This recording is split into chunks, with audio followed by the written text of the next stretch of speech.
ঐতিহাসিক শহর মুর্শিদাবাদের বিভিন্ন বিখ্যাত ঐতিহাসিক স্থানগুলির মধ্যে একটি দর্শনীয় স্থান হল মতিঝিল মসজিদ ও মতিঝিল পার্ক। মতিঝিল হলো একটি লেক, এটি একটি কৃত্রিম লেক যেটি খনন করা হয়েছিল। ইস্ট ইন্ডিয়া কোম্পানির সাথে সম্পর্কযুক্ত হওয়ায় এই হ্রদটিকে কোম্পানির হ্রদও বলা হতো। এই লেকটি ঘোড়ার নালের আকৃতির হ্রদ।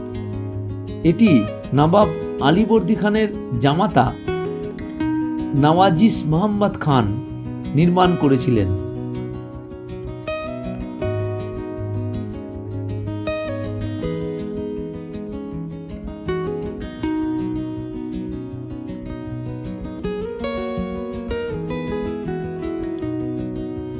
তিনি এই হ্রদের প্রান্তে বানিয়েছিলেন একটি মূল্যবান প্রাসাদ, যা সাং-ই দালান বা মতিঝিল প্রাসাদ নামে পরিচিত ছিল।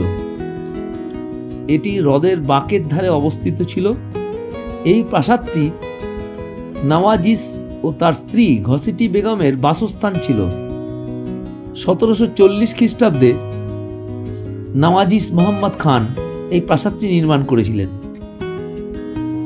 মুর্শিদাবাদ রেল স্টেশন থেকে এই মতিঝিলের দূরত্ব মাত্র 2 কিলোমিটার, আর হাজারদুয়ারি প্রাসাদ থেকে দূরত্ব 4 কিলোমিটার।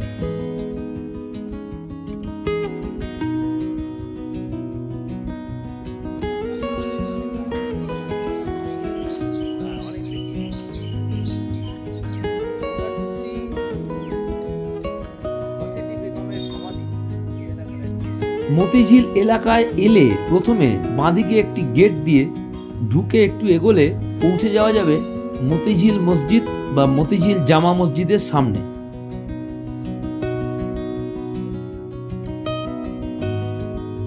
এই জামা মসজিদের আর এক নাম হলো কালা মসজিদ। এটি বর্তমানে আর্কিওলজিক্যাল সার্ভে অফ ইন্ডিয়ার অধীনে হলেও এর রক্ষণাবেক্ষণ একেবারেই হচ্ছে না।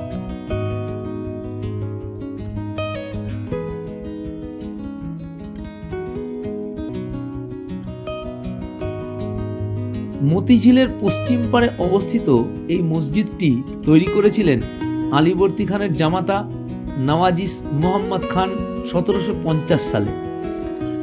একসময় এই জামা মসজিদ এলাকাটি বেশ সাজানো গোছানো ছিল। নবাব আলীবর্দী খাঁ এখানে মাঝে মাঝে আসতেন নামাজ পড়তে।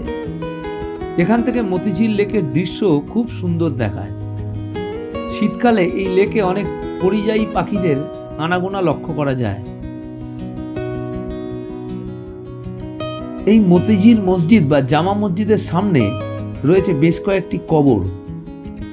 এই কবরগুলির মধ্যে রয়েছে নওয়াজিস মোহাম্মদ খানের কবর, ঘসিটি বেগমের দত্তক পুত্র একরামউদ্দৌলার কবর, এছাড়া একরামউদ্দৌলার শিক্ষকের কবর, এছাড়া নওয়াজিসের সেনাবাহিনী প্রধান শমসেরি আলী খানের সমাধি, আর রয়েছে একরামউদ্দৌলার নার্সের সমাধি। টোটাল 5টি সমাধি এই মসজিদের সামনে রয়েছে।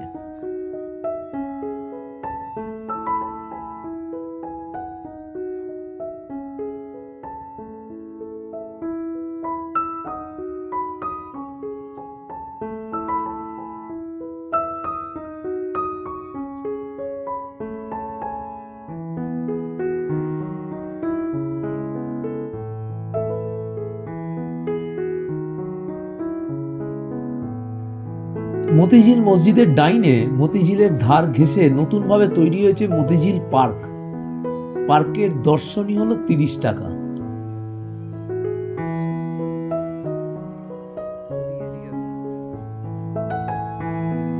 টিকিট কাউন্টারের সামনে নোটিশ বোর্ডে পার্কের ভিতরে ঘোরাফেরা সংক্রান্ত নিয়মকানুন লেখা রয়েছে।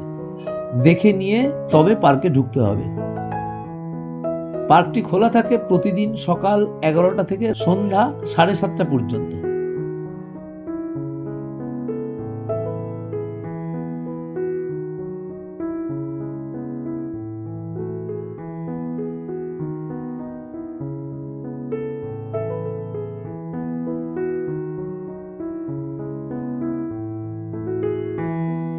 ভিতরে ঢুকতেই সোজা বাঁধানো রাস্তা, আর দুপাশে রয়েছে সুন্দর সারি সারি গাছ। অসাধারণ এক প্রাকৃতিক পরিবেশ এই পার্কের মধ্যে লক্ষ্য করা যায়। কিছুটা এগোতেই বাঁদিকে উঁচু বেদিতে রয়েছে মীর মদন কামান। এটি ওলন্দাজ সরকার আলীবর্দী খাঁকে উপহার দিয়েছিলেন। এরপর এগিয়ে লক্ষ্য করা যাবে মুর্শিদ কুলি খাঁর মূর্তি। মুঘল সম্রাট ঔরঙ্গজেব এই মুর্শিদ কুলি খাঁকে বাংলার দেওয়ান হিসাবে নিযুক্ত করেছিলেন। এই মুর্শিদ কুলি খাঁ 1702 সালে বাংলার বিহার উড়িষ্যার রাজধানী ঢাকা থেকে মুর্শিদাবাদে স্থানান্তরিত করেছিলেন। এই মতিঝিল পার্কটিকে পশ্চিমবঙ্গ সরকার নতুনভাবে সাজিয়েছেন। এখানে সবুজ গাছপালায় ফাঁকে ফাঁকে রয়েছে নানা রকমের বাচ্চাদের জন্য রাইডিংয়ের ব্যবস্থা। এগুলির জন্য আলাদা টিকিট কাটতে হয়। পার্কের মাঝ বরাবর যেমন রাস্তা আছে, তেমনি লেকের ধার দিয়েও রয়েছে রাস্তা। লেকে শীতকালে বোটিংয়ের ব্যবস্থা রয়েছে। জনপ্রতি 100 টাকার টিকিটের বিনিময়ে পুরো লেকটাকে একবার ঘুরিয়ে দেখানো হয়। ভেতরে পার্কের এক প্রান্ত থেকে অপর প্রান্ত পর্যন্ত যেতে পারেন টয় ট্রেনে। এর জন্য টিকিট যাতায়াত বাবদ 40 টাকা। আর একটু এগিয়ে দেখতে পাওয়া যাবে বাংলার শেষ স্বাধীন নবাব সিরাজউদ্দৌলার স্মৃতিস্তম্ভ।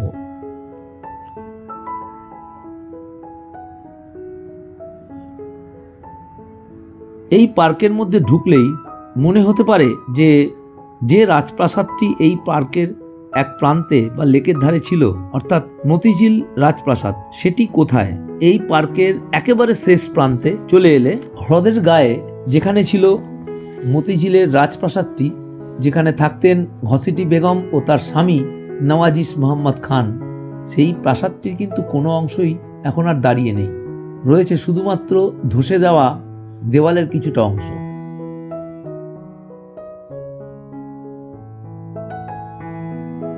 এই প্রাসাদের ধ্বংসাবশেষের সামনেই রয়েছে মির্জাফর, ঘসিটি বেগম, জগৎ শেঠ ও লর্ড ক্লাইভের ভাস্কর্য। এই ভাস্কর্যগুলি একটি প্ল্যাটফর্মের উপরে বসানো রয়েছে।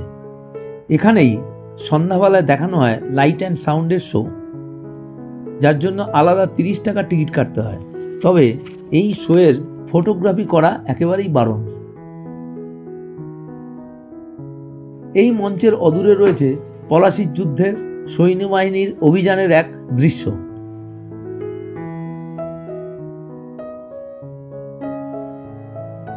এখানকার লাইট অ্যান্ড সাউন্ডের শোটি সত্যিই সুন্দর।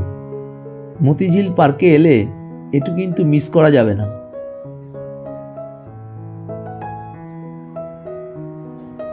এতক্ষণ মতিঝিল পার্কের ভিডিওটি আপনারা দেখলেন। ভিডিওটি ভালো লাগলে শেয়ার করবেন, লাইক করবেন। আজকের মতো এই ভিডিওটি এখানেই শেষ করছি। আবার অন্য সময় দেখা হবে অন্য কোনো ট্রাভেল ভিডিও নিয়ে। আপনারা ততদিন সুস্থ থাকবেন, ভালো থাকবেন, আমার চ্যানেল দেখতে থাকুন। ধন্যবাদ।